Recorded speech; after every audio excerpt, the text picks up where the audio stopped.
Welcome to Gen Z Journey. Today, together with us is Jimmy. Jimmy is born in Johor, Malaysia in the year 2002 and currently he's studying psychology and cognitive neuroscience in University of Nottingham, Malaysia. And at the same time, he's the Chief Executive Officer of Enactus, University of Nottingham, Malaysia. And recently, he led the project EcoNow team to secure the university community social enterprise grant that is worth 40,000 ringgit. That's a really amazing achievement. Did I miss out on any interesting parts about your life? Yeah, I feel like the most recent one would be that one. Okay. I'm happy. That is really exciting. But first, let's dive into your university life. So I wonder, why did you choose to study psychology and cognitive neuroscience? What was the plan back then? So actually, I got this ambition of being a clinical psychologist way further from my maybe 16 or 17 years old. Yeah, by that time, I've already set my goal is to become a clinical psychologist. So that's why I take a psychology course. I see. May I know, like, what was and is there any reason particular during that time that inspired you to do this, or, what was the reason? Yes, actually, during my secondary school, because I came from a public school, which most of my friends, they're having stress not only on their education, but also on their families, financial. So a lot of stress making them feeling not only have to focus on study. So I feel like during that time, my friends getting all this kind of stress, which is not getting like, which I don't face any of it. So I feel like I'm very grateful for what my family provided me. So that's why I feel I can do something to make the community better or what. I see. Okay, so that's what inspired you to be a clinical psychologist. But how do you know this is the role that can, provide impact? Because I never knew about, like, I knew maybe therapists, would be someone that would be helping and all this, but I did not know specifically clinical psychologist. Like, is actually the person, like I think there's also many pathway in mental health. Like, psychiatrist is one of them. Like, there are differences between them, and I never knew that. Okay, clinical psychologist is the one that actually kind of like provide therapy and all that. So how did you learn about this? So actually for clinical psychologists, it's not like therapists giving those treatment or what to the patients, but clinical psychologist is more into providing diagnosis. Yeah, this is also what I've learned throughout my degree. Okay. Yeah, so initially my plan was more towards getting more connection between families to help them or parents know more about their children and children know more about their parents as well. But for clinical psychology setting, it is more into giving diagnosis and then refer those patients to any treatment that they are going to have. But for Malaysian setting, it's more complicated because we all know that Malaysia does not have those much of what is that called? Clinical psychologists. So a lot of time they'll also need to provide some of the therapy as well, from what I know. Yeah. Okay. Basically, like, they have to kind of multitask to support the need, the growing need of mental health need and all that.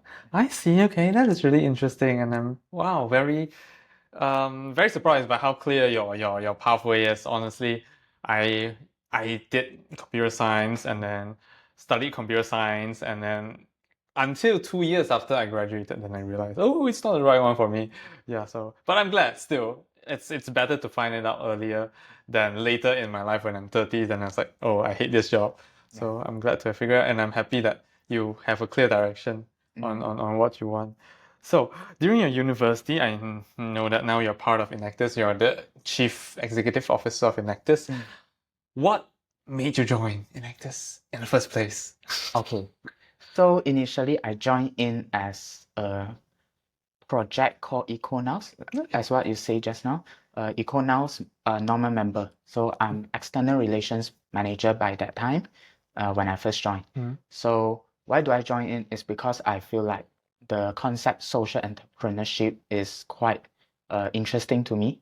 And then me personally, I feel like those a lot of charity, which my mother, my mother lah, she likes to do a lot of charity, and then under her influence, I also get to know more about it. Yeah.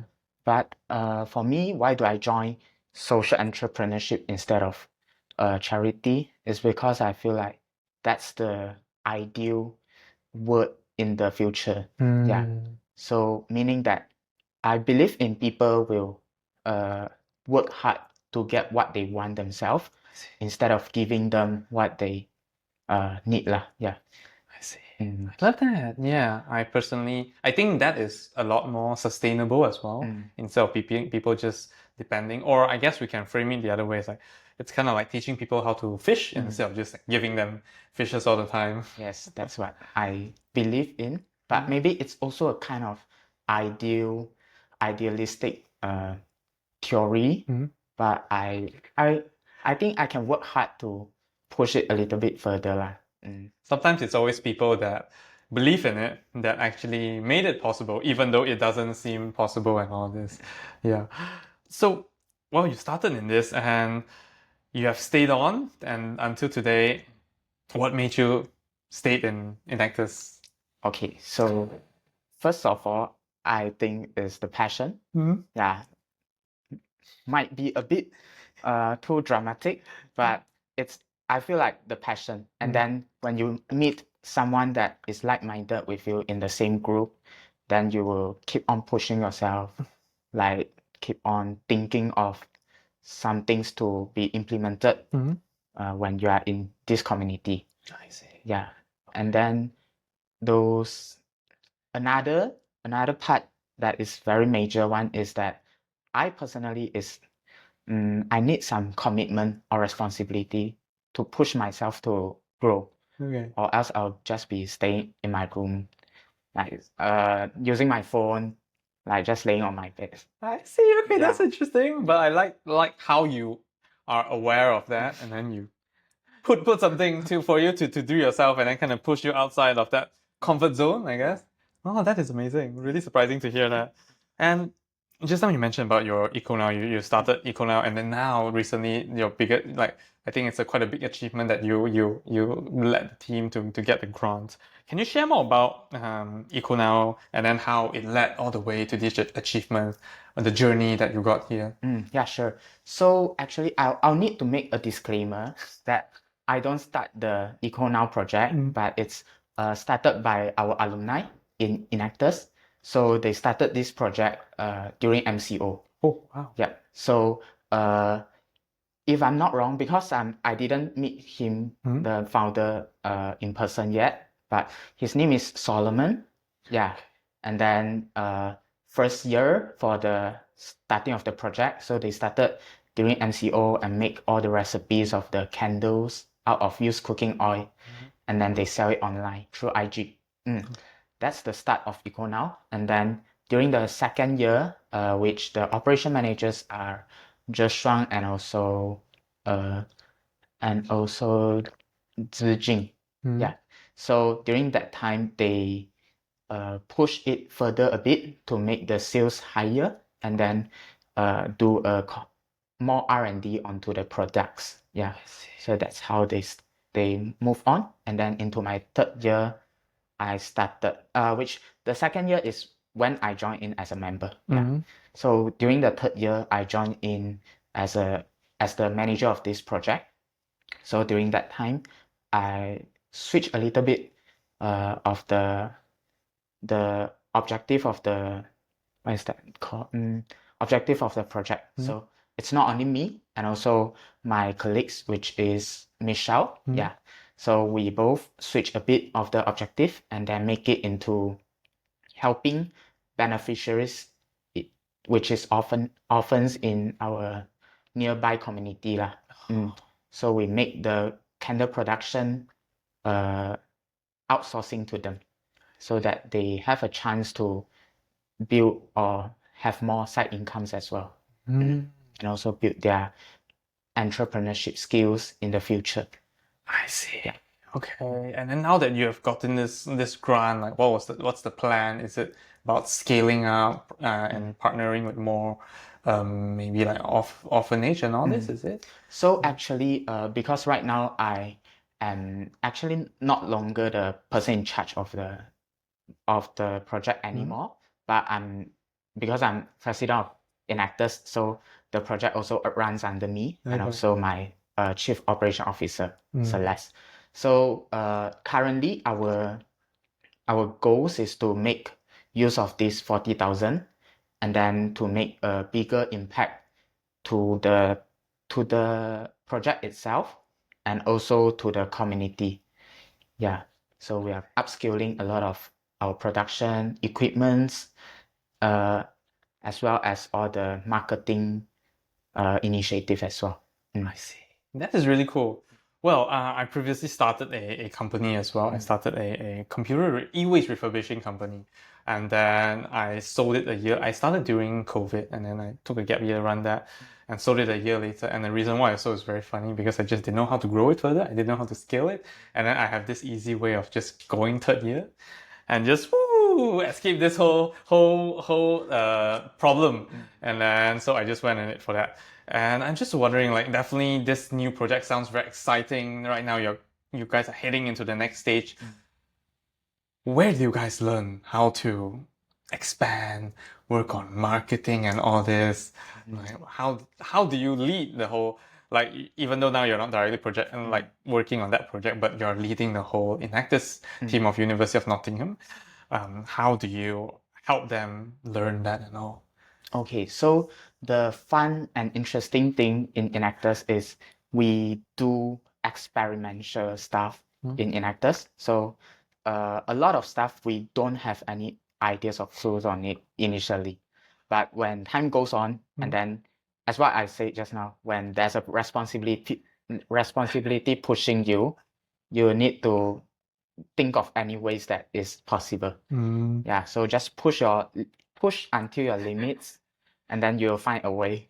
I see. Okay, I quite like that. I quite like that. Yes. I personally follow quite a similar philosophy. So like I think many projects, like including this podcast right now, my most recent Notion consultancy project. So because I believe you having worked on this project now being a CEO, you know that sometimes it's most important to get started.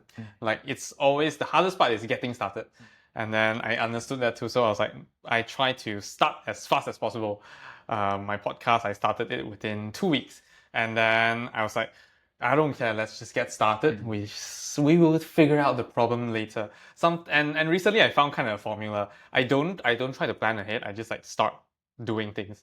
And then at one point, I would definitely feel overwhelmed. I was like, oh shit, there's so many things to do. It's only then I start listing out the plan. I was like, okay, now that I'm confused, let's list down the plan and then we build it structurally. Because like by that point, I think planning is good because you have started already. You have the inertia to start things, and then you're more like, how can I do it better? Yeah. And then that's where the plan comes in and all this.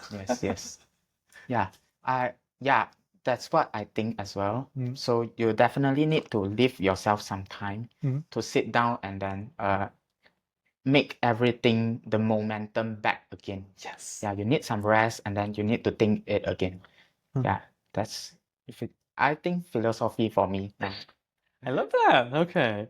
So, within Enactus, I believe you have worked for multiple years. You have made friendships and all that, and then definitely now I believe you are working together with them. How do you find it working together with friends within Enactus? Okay, so that's definitely. But I'm just thinking which friend I'm going to say. Yeah. So yeah, there's a lot of friends in Enactus, and then especially when everyone just sit there, regardless of your ethnicity, your gender, then your courses as well. Everyone sit there and then we think of a way to solve the problem. So every time in our meeting, we first list down problems that we are facing now. And then because we are in a very diverse background, so everyone we commit into something or into some solutions from each of our own perspective, that will definitely come to a results that might be helpful. I see. Because in our project, like what I say, in our uni life, right, we are not fearful of losing anything. Yeah, we just go on. But the time is the most precious supply for most precious, what is that called? Most precious resources for us for now. So that's what we have to take care of only. Yeah, other than that, it's all good. I see. Do you find it hard to, I don't know, separate, sometimes in work relationship and friendship when working together? Okay, so in our community, basically we have different types of style. The first type is when we are meeting, we all sit down and then we talk about the stuff straight away. And then after that, we often go to bonding sessions. Like we all know that, because we all know that students in uni, we don't have any meetings at the morning. So we normally go out for a breakfast bonding session. Oh, that's lovely. Yeah, Okay. So that's a way to make us more connected. And then during that time, we can talk about our projects. We can talk about our life, our academics. Yeah, but it's a rather stressless environment for us during that time. That's amazing. I like how you make that work. And I never thought that. I think like recently, because like recently I'm applying to startups as well. I did see that some startup have this idea of like they have this. I think every Wednesday they will have like a walk together. Like they're small startup, 5 to 10 people. They'll just go out and walk, and then it's more about talking about the good things about other team members for this week or something, just to kind of bond people together in a more stress-free, more relaxing environment to kind of enhance productivity further down the line. So I really love that breakfast concept as well. Like, it's really amazing. Something I should really apply in the future, hopefully, when I have a team. But I would say it's going to depend a lot to everyone lah. Yeah, because this kind of stuff we can't really make it compulsory or what. Yeah, because it's just in their bottom of their heart lah. So it depends on how you work with them in everyday scenario. So if they're happy with the vibe that you are giving, then they will just join it naturally. I see. Okay, I love that. How do you juggle your responsibilities between academics, leading Enactus, and your personal relationship, whether it's like friendships or like romantic relationship and all that? As what I say, just pushing into your limits. Okay. Yeah, so academics, there's a deadline. For clubs as well, commitments in clubs, there's also a deadline. So meeting with my deadline is my first priority now. I see. But for relationship, like friendship, and also for my girlfriend, yeah, maybe sometimes we will need to like take a step back or what, and then we will need to negotiate, and then we will talk things out. There's a lot of time that I can't really accompany my family or my girlfriend as well, and also for friends. I see. So right now, it's going to be less stressful after my commitment. I see. Maybe this year it will be ending soon. I see. I mean, like after you have went through this one, the following years will be a lot easier, I believe. Like you said, you have pushed yourself to the limit. Like whatever you can only do better, and then you wouldn't fall back into previous one. You're just like, oh, why do I have so much time? And then usually people, I believe, ambitious people like you will constantly find more things to do instead of less things to do. Like less thing wouldn't satisfy you anymore. But I get what you mean. Like recently this Malaysia trip that I came back, really fun one. I am working on this podcast, and then I have Notion consultancy service. I was meeting all my different podcast guests. That like I even like some friends which I met, they really want to meet the second time, and then I was like, yeah, and there's this list of dates which I'm available. So sorry for being like this, but like any of them that fits feel free. We can meet again. But then, unfortunately, not much time because I understand the importance of my work. I have to get them done, and then I understand my personal time, my family time, and all that. So like definitely, I split them clearly, and so it's not easy, but definitely necessary to be done. Yes, yes. We will see how when time goes on. Yes. Do you find it, I don't know, stressful, or do you get ever burn out while working on all these different things, or not working them together, or like in any particular times of your life? Feeling stressed out. I feel like stress everyone will have, but for me, it's more onto the challenges part that I feel like if I can't do that well, yeah, That's like more stressful. like going into a pitching competition during that time, or during a presentation for my academics. But for the overall operations for the Enactus, either my academics, I feel like it's still manageable. I see. Yeah, because I'm personally a psychology student. So Yes, exactly that as well. Did you find that because like definitely I know that while let's say more focused on like mental health therapists, they provide therapy to people like I am right now in therapy as well. I do meet my mental health therapist. I loved it. Started 2-3 months ago, and then my next session will be tomorrow. And I know that they personally need a personal support group as well after hearing all this potentially trauma and all this really unfortunate history of their clients. Definitely they will need some support group themselves. Do you have one for yourself to keep your mental health well-being in check? Okay, I don't have any for now, but I feel like I I constantly look back into my mental health, which I'm quite aware of anything that is going wrong. So apart from that, uh, I don't really have too much stress on anything because my personality is that I just goes on with the time. What could go ever wrong again? Like what could go more wrong? Yeah, in my life. Yeah, that's. I feel like I'm a extreme pessimist until an optimist. Interesting. Yeah. Okay. So my theory is that I'm already accepting. I will go think of a very, very worst scenario. I Yeah. see. And then I'll ask myself whether or not I can take uh that consequences. If I can, then why do I need to worry on that? I see. If I can't, then I just stop. So there's nothing for me to fear of anymore. See, Yeah. this is very interesting. A very interesting perspective. I quite like that. Yeah, definitely. You're prepared for the worst. Like, what worst can come? I see. Okay, really interesting. How do you manage a healthy lifestyle for yourself while having all these various responsibilities? For me, I actually, to be frank, when I'm very stressed or I'm very like having a lot of commitment or assignment peak, club operations peak, then I rarely go to exercise.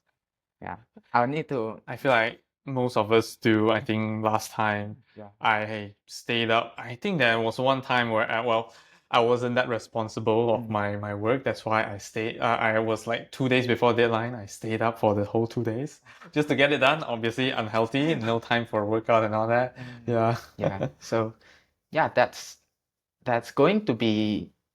So that's what I say just now. Like, we can put some times for us to redirect ourselves to replace the momentum back to what is good again. So after like right now, I'm entering into my study week, which is a few weeks of holidays for me to study. So I'm already planning to make my lifestyle back again to a normal lifestyle.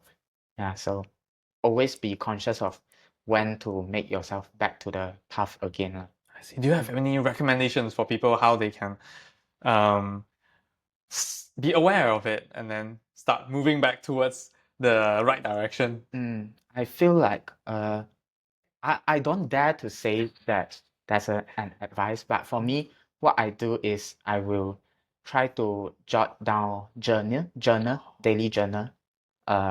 So there's a template that asks myself, how do you feel that day? And then what is the top 3 best memories for today? Okay. Yeah, and then all that stuff. Do you feel happy, sad, or what? And then when you look back into the calendar, you know when you should have a stop or what. I see. Mm. Oh, that's amazing. Yeah. I think I actually started journaling quite some time back. I think back in COVID, but then it was like starting, stopping, endless cycle of that Yeah. until I think mid this year. When I went so I came back mid this year because my mom passed away. No, actually earlier this year, and then that kind of prompted me a change in my life. I was like, yeah, I'm gonna live a life that I don't regret. And then I started journaling as well. Been doing that since then until today. Like writing, I feel like that is a very underrated thing that's very helpful in our life. Especially I like your second part, like what's the best memory. Sometimes us people, we tend to not notice all the beauty in our life, all the amazing things, all the good memories. Yeah, and that would really help us to remind how good our life is, and then makes our mood a lot happier. Yes. I see. Yes, being a uni student, I guess especially for you that came from Johor, I'm not sure about like how expensive Johor is, but how do you manage your financials or expenses? Okay. So actually, I think I'll need to say something that a lot of people are feeling that the food in KL is quite expensive. But actually in Johor, it's around the same. Yeah. So that's Interesting insight. Okay, an I didn't know interesting that. fact. Yeah. So so for me, when I came to Nottingham, uh, my personal finance, of course, supported by my family, which I'm very grateful of. But before that, I also started some of the online sales or what. So I do some of the online sales that I use like meta ads. Yeah. And then to do something online lah. So it will provide me some side incomes, but not going to waste me a lot of time. I see. Wow. What prompted you to start that? I believe, is it more like a social media or side of like kind of agency or like solution provider? Okay, so actually, it's just helping a company to do sales lah. So I'm a sales agent for a specific company. Yeah, but I just post everything online because I started during MCO. Yeah, that time I was in my home, and then I feel like that time wasn't very suitable enough for me to go out of the house and then do anything. But so I tried doing online stuff, and then staying at home, accompanying my mothers at that time. So I feel like more flexible, and then I can earn something as well. I see. Wow. Interesting. I love that. Honestly, I don't know. I never really did much until I started my business, which definitely I'm grateful for. But yeah, that was what made you start this job? What made me? Okay, so I personally feel like a lot of stuff that we can do, like it doesn't really matters with your age. Yeah, I'm that kind of person with what is that called? Low attention span. So I constantly look for any other challenging stuff that I personally haven't tried out before. So that time I feel like, starting a online platform to help me do some side incomes, have some side incomes will be helpful for me, my experience. So I try out, and then I just do it. But until now, because this year is my final year, so I'm just stopping the ads of that stuff. And then if there's referral, then I'll just do it. But if there's no more, I'll just not do it. How do you manage your relationship with your family being far from home? Okay, so Actually, it's a bit of some stories for me, Okay. which I personally is like I go a lot full out into my commitments, which is like Enactus and clubs and societies, and then academics, not so much. And then whatever is appearing physically by my surrounding lah. So whenever I'm here, I'll put less focus to my family during that time. So but same as you, my mother also passed away last year. Yeah, So sorry to hear that. I'm so sorry to hear as well. So, but it's okay that we managed to come over, right? So, after my mother's passed away, I put more focus into like trying to balance it back. But still, for this year, it's very much stressful for me. So I still can't pay a lot of attention back to my father, which is in JB lah. So after this, I'll put more back into my family. I see. Because yeah, I feel like the problem with the past decades, parents that they don't really learn, they don't really treat themselves well. Yeah, they always think of how to leave everything for us to be better, right? So like what you say. I totally get what you mean. In fact, I think that's one of the problem I'm dealing with my dad as well. So, like personally, I've been like actively like pushing him. You know, maybe you should try out therapy and all that.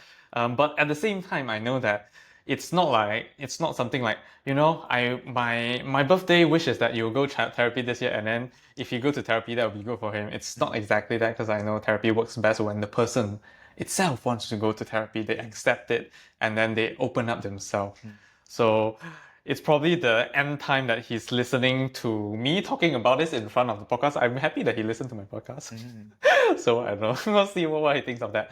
But I think one thing is that, like what you said, the mindset thing. Because like from passing down from the previous mindset, like my grandma, and then my dad, and then even me, like especially my family, I realized that they have this tendency that they love to provide, like what you said. They love to help, and then they kind of like, I feel like their love language is interesting. They feel they want to provide more, and then they feel value from that. They feel a lot of value from that, which is good. But I think sometimes, like as we grow and all this, things changes, and then it's kind of like survival instinct. We still have our caveman survival instinct, but then we need to teach ourselves that we can't rely on that anymore. Times have changed. We don't need to be constantly of like thinking that we will get hunted and all that. Like the world is pretty safe now. We can calm down a bit. And then for my dad, it's the same as well. Like, think right now we are doing okay, and then maybe you should perhaps focus more on yourself, finding what is your values and all that. Do something that you truly love, because especially right now I'm overseas, and then soon my sister will be heading overseas. And then I'm very worried that once my sister goes overseas, he will have a empty spot within his life, where like he can no longer provide as much as he probably is, and then he kind of feel a bit emptiness from that. That sounds like, you know, well, I very funny, like Asian parents as well. We don't communicate well, don't talk that much. So I'm gonna talk about this to him soon, like within this trip. So yeah, just to let him know about probably something that he should think about. Yes, I feel like that's also a concern from me and my brother, because right now we are like our family, we all like works hard in our working aspects. So my father, my mother, all of them, just we all are very interested in doing what we are.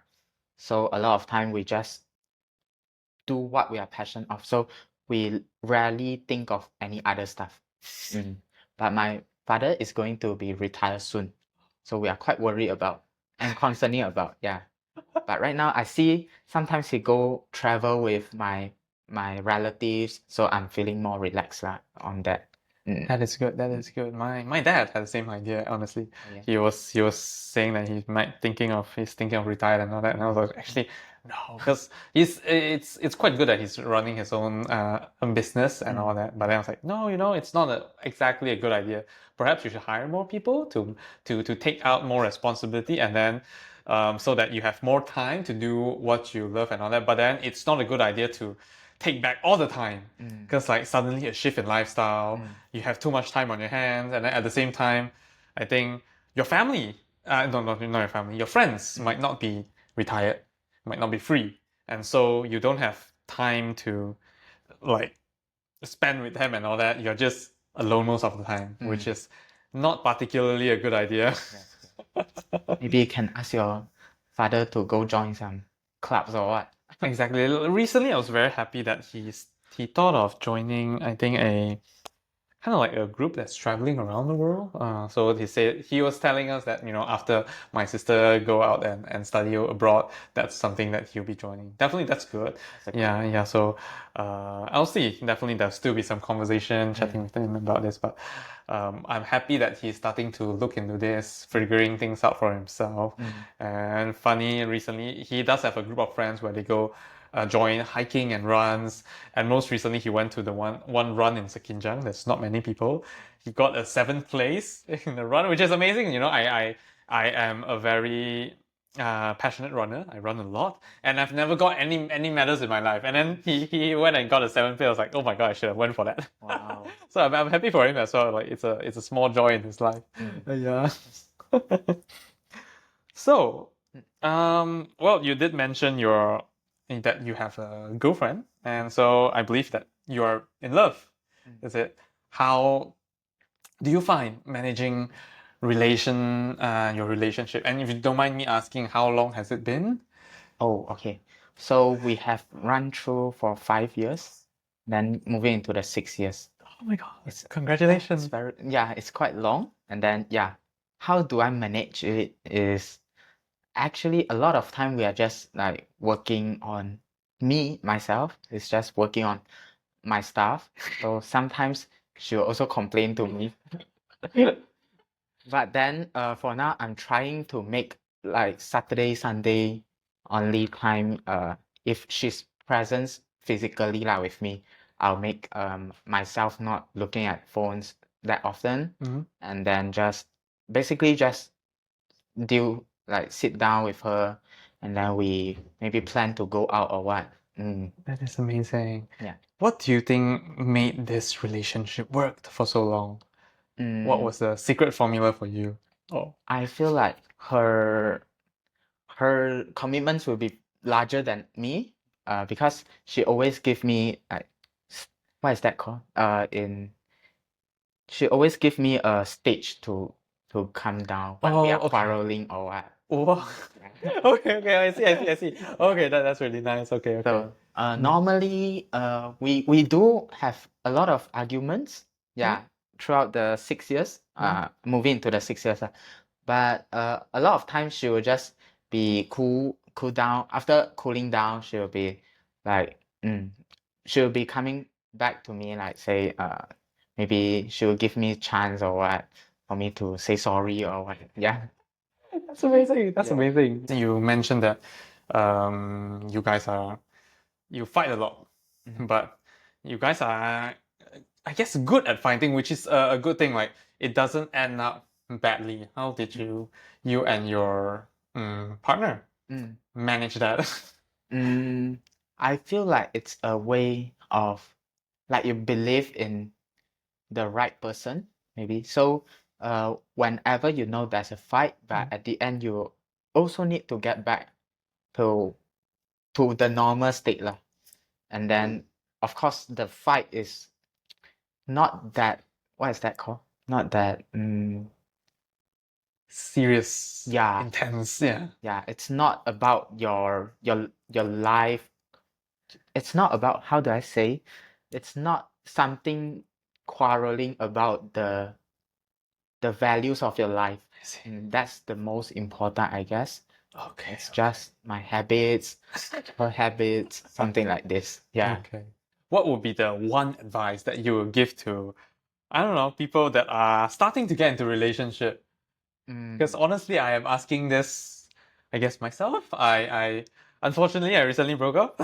So I broke up like I think mid this year. So like I am now on the dating phase. Yeah, I'm like meeting people, Oh. meeting different people, and then like starting to get into, hoping to get into a relationship soon.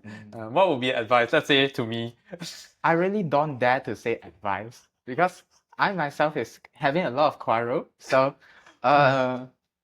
but if I would say what do I learn the most in my I love that. relationship, I feel like it's mm, it's the the faith in yourself and her.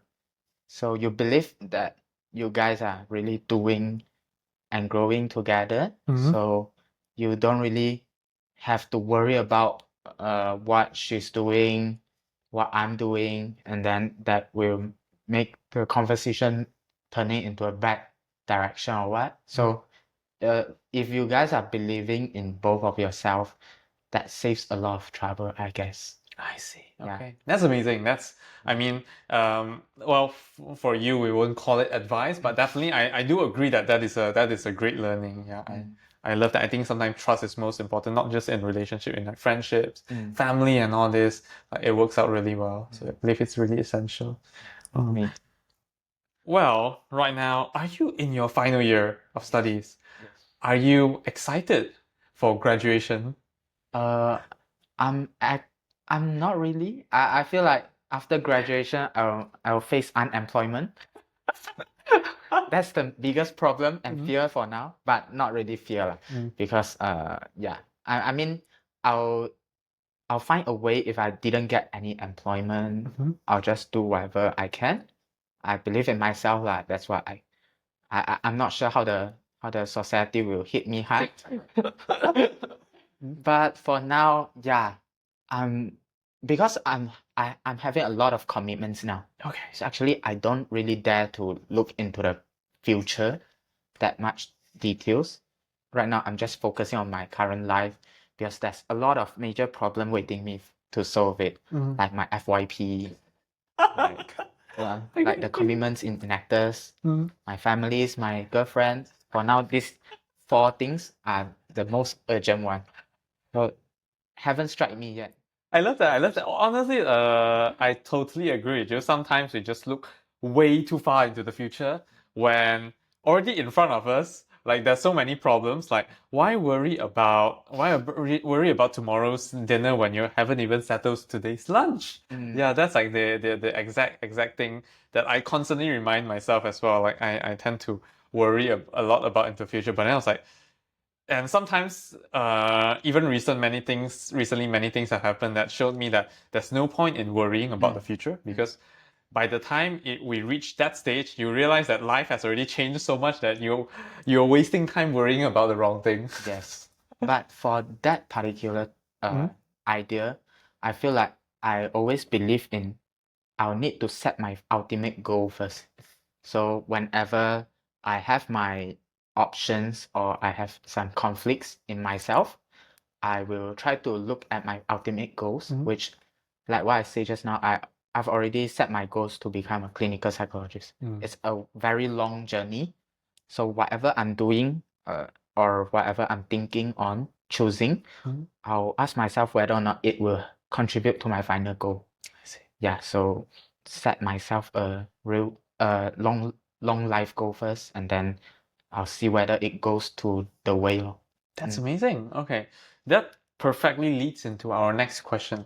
Just definitely you said that ultimate your goal is to be a clinical psychologist, but is that your pursuit in life, or like do you have a slightly different pursuit in life? Okay, so actually the clinical psychologist is just a milestone that I would like to achieve. But for my final goals is actually to help more people, which I got influenced by my mother. Yeah, so that's why I'm into social entrepreneurship. I'm into clinical psychologist. It depends actually. I'm still wondering if I want to. I'm really going into this because as I'm studying my degree in psychology, I found myself have a lot of other opportunities like management psychologist, clinical, and then maybe other than clinical, I can also do some other interesting stuff. I see. Okay, that's amazing. That's lovely. Wow, I really love your pursuit in life. Like, really, I mean, like generally, that is the best one. And then like many, well, just what I realized recently is that by just offering help or like giving back, opportunities just sprung up from that. Like, I don't know, like many times people are not willing to help, to offer help. They feel like they are losing something. But most of the time when we do that, opportunity just pops up unknowingly and all that, which is really amazing. Yeah. What's your biggest struggles recently? My biggest struggle, I feel like I've went through a lot of stuff, and then there's like nothing much to worry about for now lah, because I, like what I say, my mother passed away, so I couldn't think of any more harder times to goes on. Yeah, because that's my mother is my inspiration, and my a lot of time I'm spending with her lah. So after that, I switch my I regulate my emotions quite quickly, and then a lot of times when I feel stressed, I will feel like she's with me. Yeah, so for now, I'm not seeing any big problems that I'm facing. That is amazing. Unless I couldn't pass my exam. Well, that is a struggle as well. But I definitely believe that you will pass it. Like, I think honestly, most Asians are just have a decent standard of exams and all that. Usually they'll pass it. It's like whether or not how good the results are. Yeah. Like many of my friends that would like to join a race, 10K, half marathon, full marathon, I always tell them that you will definitely finish it. It's just whether how fast you finish it. I think that's more of the thing that they look into, and I believe it's the same for you. Thank you. I hope so. I'm pretty sure. I'm confident you. Well, not to stress you out, but I have confidence that you have set certain goals, and definitely this is one of a smaller thing that you'll need to achieve that, and so you actually do it well. You put commitments and then you achieve it. Yeah. Well, on the other side of things, happy to know that you don't have big struggles other than worrying about your exam. Wondering what's the one thing that you love about yourself? The one thing, ability to regulate myself. So I set very low standards to people around me, so I don't feel any disappointment. Yeah. So whenever things go wrong, I'll look at my problem. Is there any problems on myself? Did I not communicate well enough? Yeah, and then if really something that is very big happenings, as what I say, I'm an extreme pessimist. It's back to it. And then so basically I regulate myself very fast, and then I will just see my life not so. I'm very grateful of my life lah, and then for what my parents, the community has given to me, and also I'm living in Malaysia. There's no war for now. I'm not sure in the future. That's true. Yeah. There's no war. There's no really big stuff going on, big problems, and then other than that, I'll just pass my life to the fate or what. We'll see how.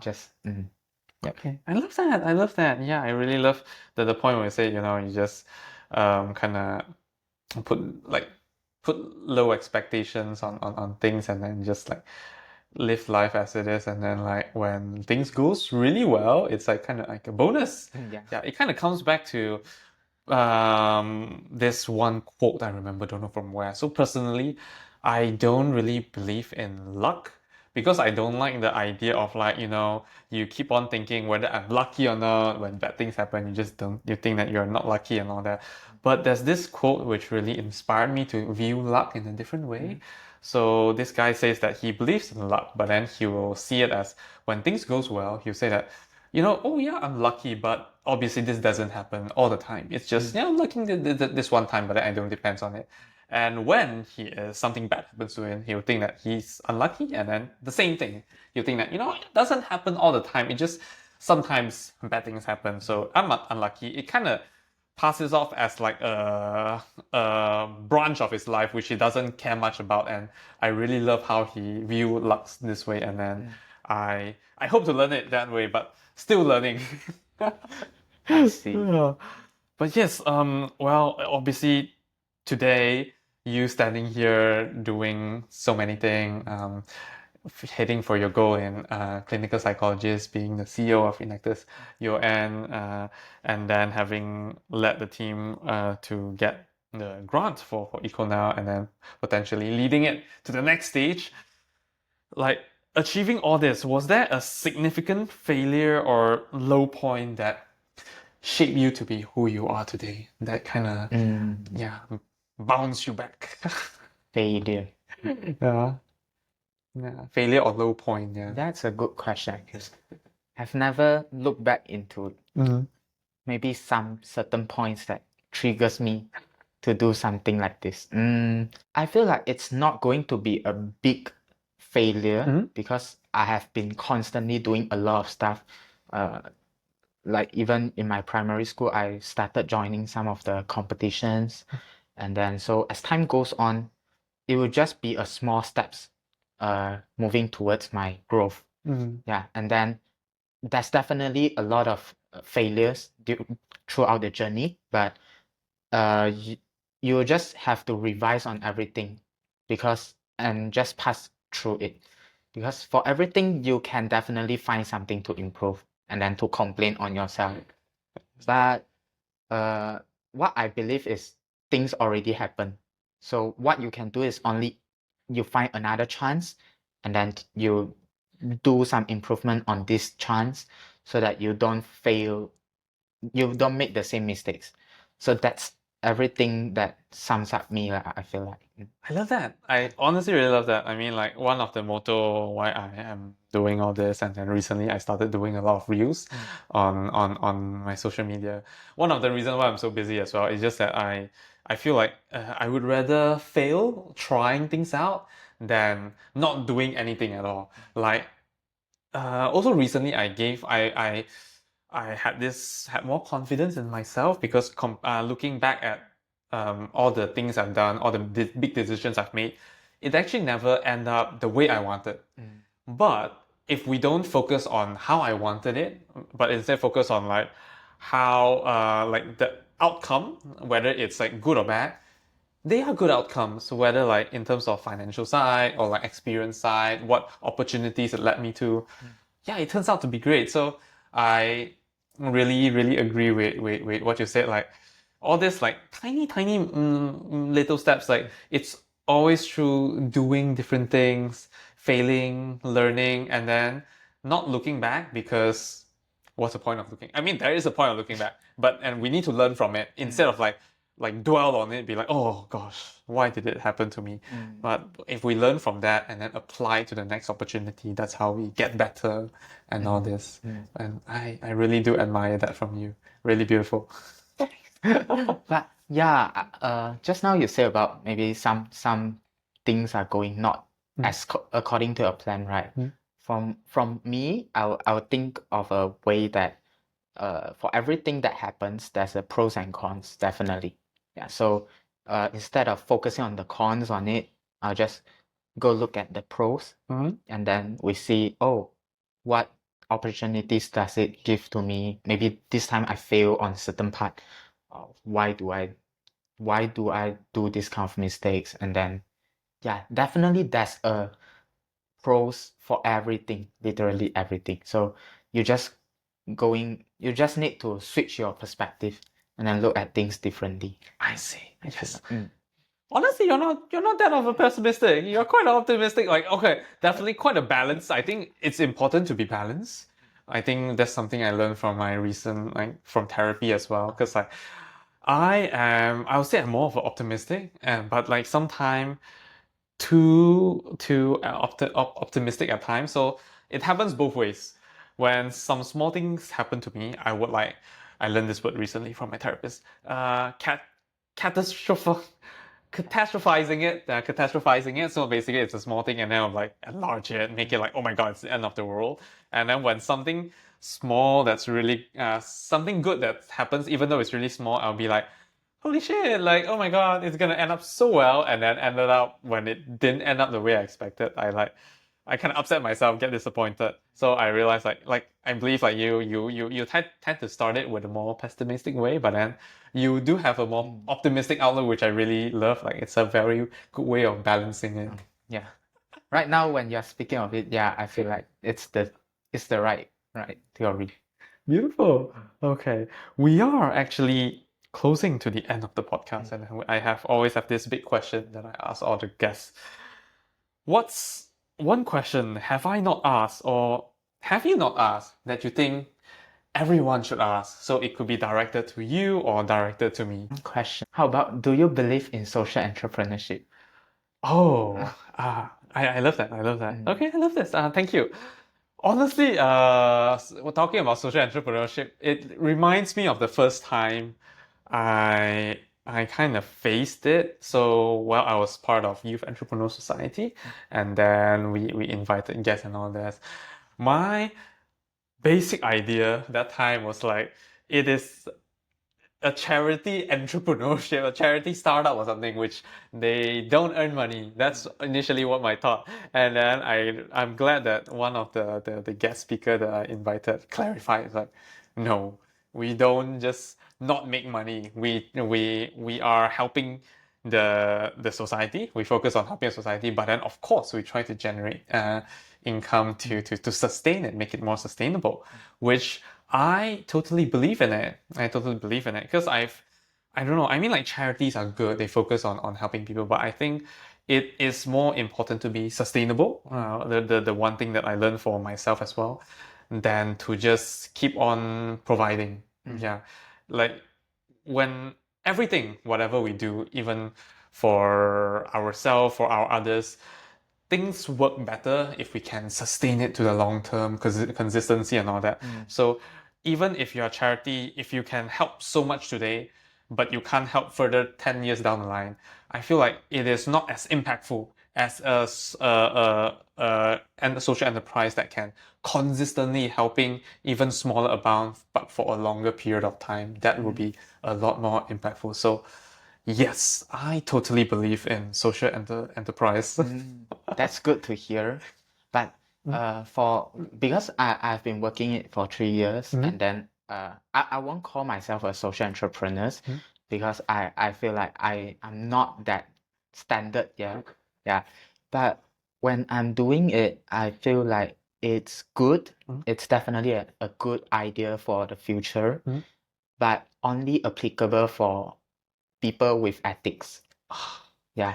So the social entrepreneurship's major problem will be if there's someone with bad intentions, they might like repackage, they might marketing their company as a social entrepreneurship company. It's a very easy way to do that, I would say so. So I hope that more people are having good intention and ethics when doing this. Yeah, but yeah, I feel like that's the biggest problem and concern from me. I see. I love that. I love that you have this concern.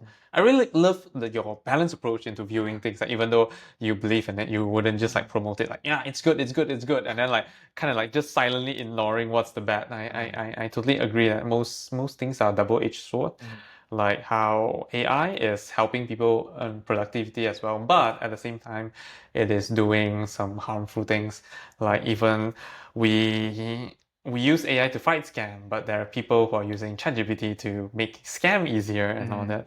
So definitely, I think most things, even when they're really good, ethics comes into a really important role. We need someone that has good ethics and values to lead the whole initiative to truly fulfill its ultimate ultimate goal and ultimate ultimate goal. I guess that is the one thing. Yes, that would be most important. Yes. Thank you so much for sharing that. But yes, I'm just curious. One fun question for you. I believe you said how busy you are, and then right now you're starting to give more time to your girlfriend, like maybe during the weekends, and your goal is to spend more time with your family in the future as well. What about for yourself? Do you have any guilty pleasures that you would do towards the end of the week to wind down? For me, actually, I do play some games. Okay.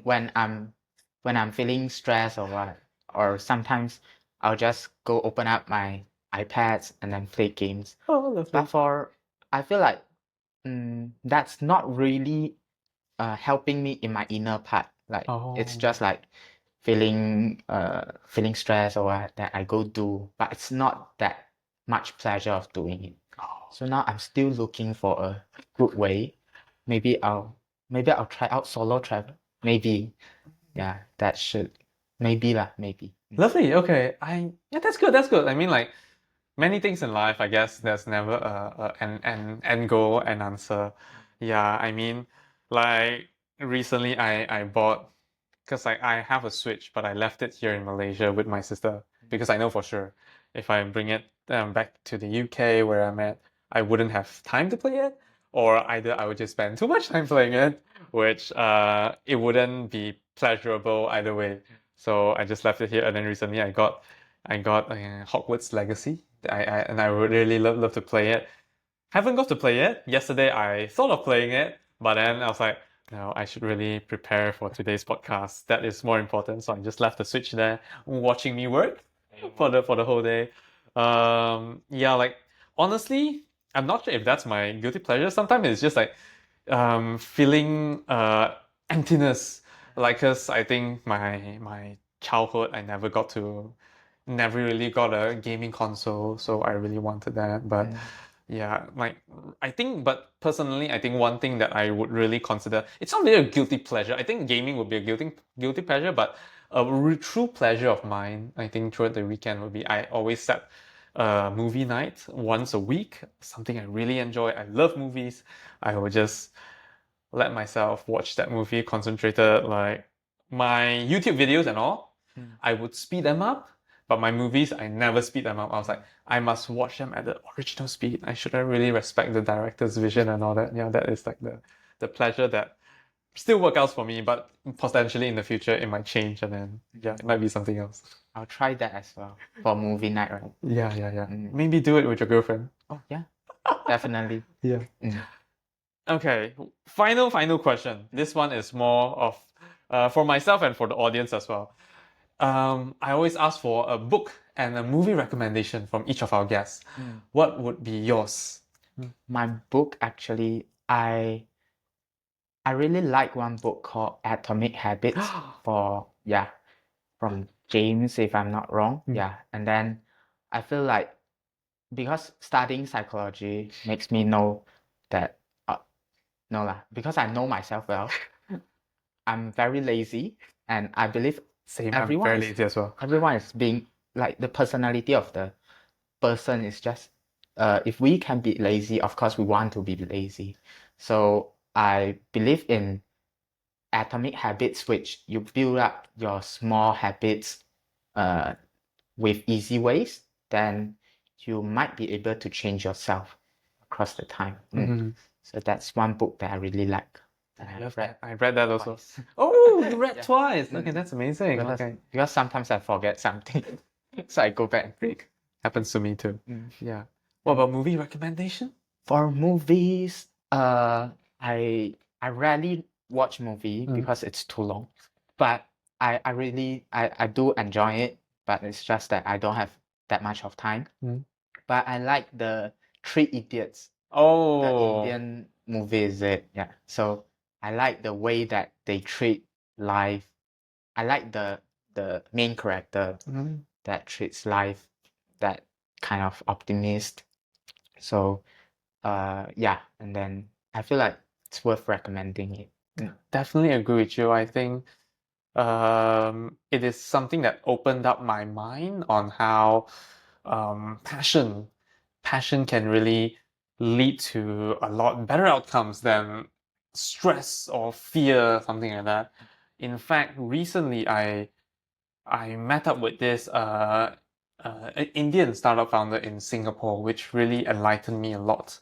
So I purely met him because I'm starting my Notion consultancy service, and then I'm looking for advice from people who has done the same. He does run similar things as well, and then we were talking about how startups work in Singapore and then in the UK and all this. So previously I was part of Meta. We work on something that is similar to ChatGPT called Llama. And I was at that time I always had this question. Our team is very diverse, spreading across Europe, United States, East Coast. So basically like New York, and then West Coast, more on the Silicon Valley and San Francisco side, which is amazing. We are collaborating with all the greatest minds in the world. But I do fully aware that within Singapore, they have one of the best talents in Southeast Asia or even in Asia in general. So I was like, why don't you tap into that potential pool of people and help you make one of the greatest product in the world? And then so like that Indian founder, he actually went to Carnegie Mellon for I think a year for his masters, and then he said that I think what he says is that he thinks that the geniuses or like students in America is different. It's way more intelligent in certain ways compared to Asians, Singaporeans, and all that, because for them, they are purely driven by passion. They are really driven by passion. By the time that they are studying in that masterclass, they already probably knew everything inside the syllabus, and they are just there to be within the community to know the lecture and then to discuss further opportunities, and that they would actually just score B for perhaps for their exams because they did not study anything. They'd be like, if I can not study anything and get a B, that is good enough. That's a good value. Like I'm putting zero effort and I get a B. That's good enough. And then they'll just spend all their time into working on their passion, studying about what they're passionate about. Whereas I guess in more of the Asian society, we are more. I hope this changed, but I guess we tend to be more motivated by our grades, our family, our peer pressure, which helps. But I guess if we know it's our true passion, inner passion, that would just work out way better than how it is right now, which really enlightened me. Yeah. That's what I'm very grateful as well, because my parents, they don't really look at my marks. Although my brother is very good at studying and in academics, he's very, very good. And right now he's starting up his own company. Ooh, so exciting. And I'm very grateful because they don't compare me with my brother. So yeah, that shapes me into like doing all this stuff that I'm in passion. So that's what I'm grateful for now. Yeah. That is lovely. Also, I really love how like you're grateful about like your life, different aspect of your life. This is something I started. I think it's such an underrated thing, like, cause like it's so funny. I think we just tend to look at the more negative side of things, and then we need to constantly remind ourselves to be grateful. And I need to as well. I do this a lot on my journal. I do a daily journaling and daily review. That's where I start building this gratefulness within myself, which is very helpful. Yeah, and I really love that part of you. Yeah. I hope my sharings can have more people to be grateful of their life. Although I know there's a lot of different circumstances, because for me, I know I'm lucky. So a lot of friends that I met, they are not so lucky. But yeah, but I feel like there's nothing that we can change if things already happened. Yes. So just move forward. Yeah, and I believe like with more people that are grateful, even though those that are less fortunate and they are not, they can't see the positive side of life. With more people being grateful and being more positive, soon one day we will be able to help them or like kind of convert them. That's not, I can't think of a better word, but like kind of like bring them into a more positive side of things, and then let them be more grateful of the beautiful parts of their life as well. Definitely. Yeah. Thank you so much for your sharing today. I really loved our conversation. Yeah. So if the audience would like to reach out to you and your projects, what would be the best way possible? Okay, so for the projects, there's a IG account called EcoNow.my, which is purely on the project. But I'll need to give a shout out to Enactus as well, because there's another good projects running called Project Notebook. Oh, okay. So they're delivering quality education to those underprivileged children.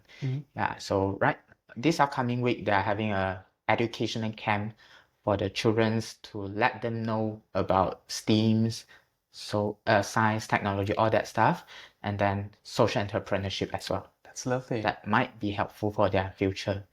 So Enactus as whole, you can also get to know more about Enactus in IG, Enactus UNM. Yeah, so for me myself, can search through LinkedIn or what. Yeah, just Okay, we'll put all the links in the description below so that everyone who's interested can just tap into it and check out the amazing project, and check out Jimmy. Follow Jimmy on his interesting journey. I believe that there'll be more interesting stuff coming from you as well. yeah. Yeah. So yes, thank you so much for joining today's podcast. And yes, I hope you have a amazing weekend as well. Yes, I'm going to prepare the stuff later Oh, for the camp lah. I see. Okay, exciting. I hope it will go absolutely well. Yes, definitely. If you enjoyed the podcast, I would really appreciate if you leave us a 5-star review and follow us on Spotify or Apple Podcasts, or if you're on YouTube, please like and subscribe. Thanks again for listening to Gen Z Journey. We'll see you again next week. Remember to subscribe to get notified as new episodes come out every Thursday, and please share this podcast to anyone you think would enjoy it. This is Andrew Kuan from Gen Z Journey.